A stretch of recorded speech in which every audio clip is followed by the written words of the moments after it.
Hello মিষ্টি বন্ধুরা, কেমন আছো তোমরা? আশা করছি তোমরা সবাই ভালোই আছো। আমিও কিন্তু বেশ ভালো আছি।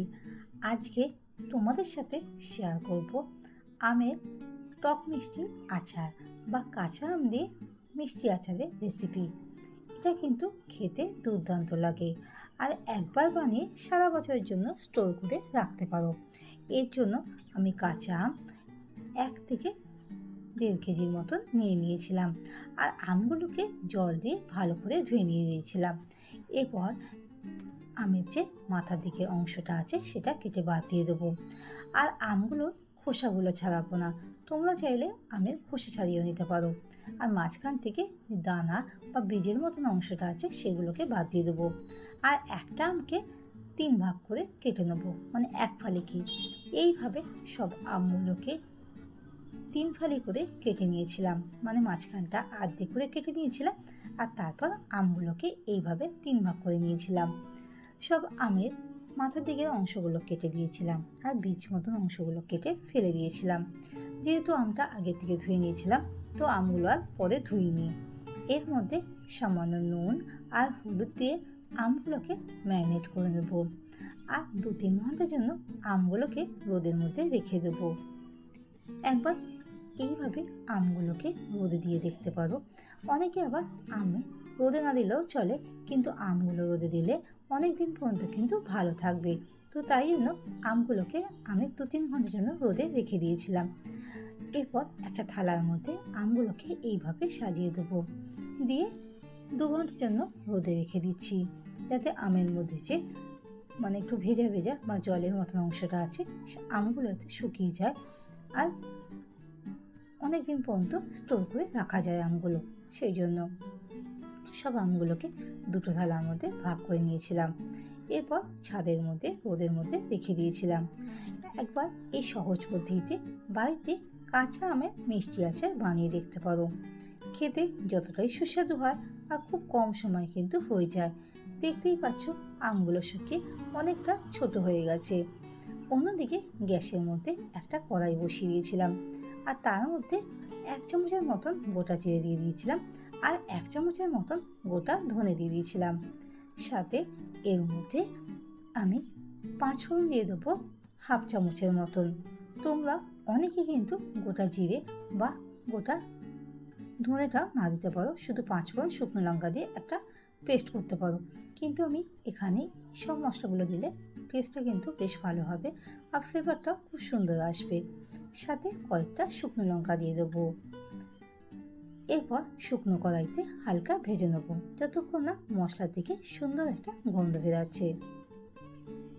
মশলার দিকে যখন একটা হালকা মিষ্টি গন্ধ বেরাবে, তখন মশলাগুলোকে একটা জায়গায় তুলে রেখে দেবো আর ঠান্ডা হলে তারপর একটা পেস্ট করে নেব।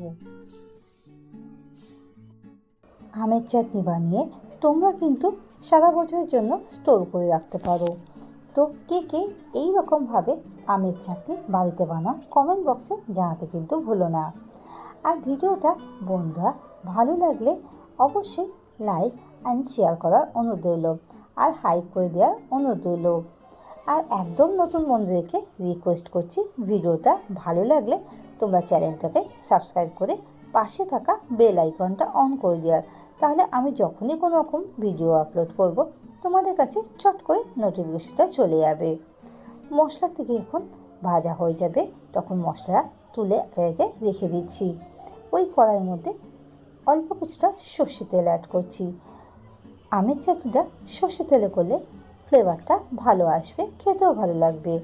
আর যে আমগুলো ছিল সে আমগুলো কড়াইতে দিয়ে দেবো। এরপর আমগুলোকে মিডিয়াম টু লো ফ্লেমে হালকা এইভাবে উল্টে পাল্টে দেবো, যাতে সব আমগুলো হালকা ভাজা হয়। তো কিছুক্ষণের জন্য আমি ঢাকা দিয়ে রেখে দিয়েছিলাম। যখন আমগুলো হালকা মজে যাবে তখন আমগুলোকে নিচ থেকে উপরের দিকে এইভাবে উল্টে পাল্টে দেবো। তো দেখতেই পাচ্ছ আমগুলো কেমন আস্তে আস্তে কালারটা চেঞ্জ হয়ে যাচ্ছে। আর আমি এই আমের চাটনিটা করার জন্য কিন্তু কোনো রকমের চিনি ইউজ করছি না। এই রেসিপিটার জন্য আমি আখের গুড় ব্যবহার করব। তোমরা চাইলে যে কোনো ধরনের গুড় ইউজ করতে পারো, গুড় দিয়ে করবো, কেননা অনেক দিন পর্যন্ত স্টোর করে রাখা যায়। চিনি দিয়ে করলে কিন্তু বেশি দিন জন্য সংরক্ষণ করা যায় না। তো সেই জন্য আমি আখের গুড় দিয়ে এই রেসিপিটা করছিলাম। তো এরপর গুড়টা দেওয়া হয়ে গেলে ভালো করে আমগুলোর সাথে মিশিয়ে নেব। কিছুক্ষণের জন্য ঢাকা দিয়ে রাখবো, যাতে আখের গুড়টা ভালো করে গলে যায়। 1 কেজি আমের জন্য আমি এখানে 500 মতন আখের গুড় ব্যবহার করেছি। তোমরা চাইলে কিন্তু এর পরিবর্তে পাটালি গুড় বা যে কোনো ধরনের গুড় ব্যবহার করতে পারো। ভালো করে সবগুলোকে নাড়াচাড়া করে দেবো। মিডিয়াম টু লো ফ্লেমে কিন্তু আমের চাটনিটা পুরোটা করব। হাই ফ্লেমে করলে নিচে লেগে যাওয়ার সম্ভাবনা থাকবে। তো সেই জন্য আমি কিন্তু এইরকমভাবে হালকা হাতে সবগুলোকে নাড়াচাড়া করে ঢাকা দিয়ে 2 মিনিটের জন্য হতে দেবো, যাতে গুড়টা ভালো করে মিশে যায়। আর এই রকম চাটনি বানাতে কিন্তু বেশি কিছু উপকরণের প্রয়োজন হয় না, খুব সহজভাবে তৈরি করা যায় আর খুব কম সময় কিন্তু হয়ে যায়। বন্ধুরা, তোমরা দেখতেই পাচ্ছ।